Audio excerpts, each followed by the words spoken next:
Hello everyone! Good afternoon! Ngayon po ay gagawa po yung mga chikiting natin ng banana cake. Kami po ay dumayo sa bahay ng kaibigan ng aking alaga. Tapos, gagawa daw sila ng banana cake.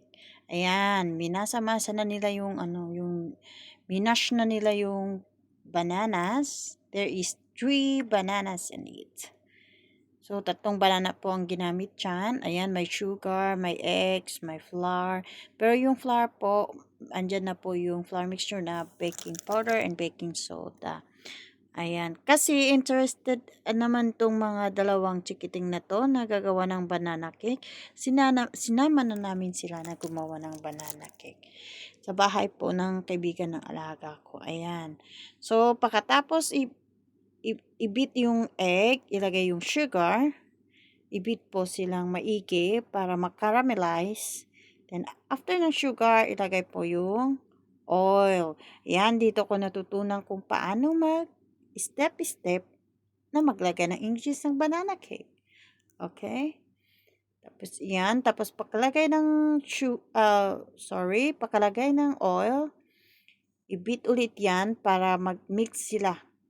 Walang lumps. Tapos, it's so very smooth. Smooth talaga yung texture ng egg mixture na yan.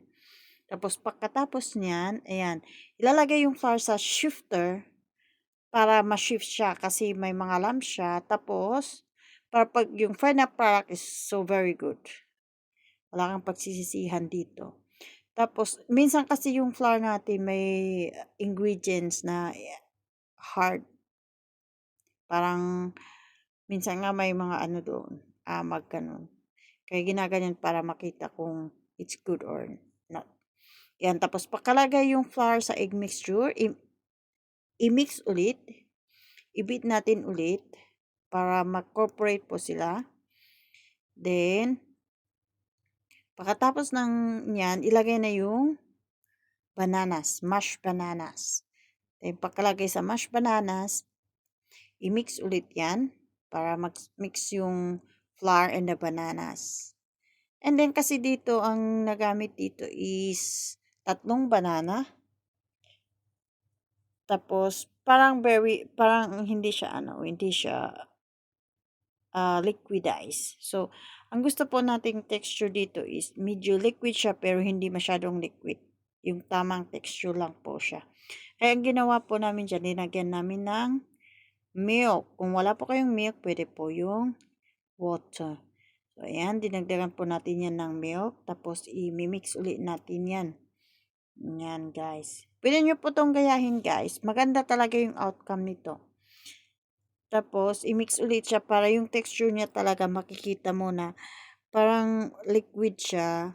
Pero, hindi masyado. Parang ganun. Parang condense pa. Yun. Yung pagtaas mo, dumadaloy siya pero hindi ganun Tapos, ayan, pagkatapos niyan, ilagay na sa molde. Muffin cake yung ginawa namin dito.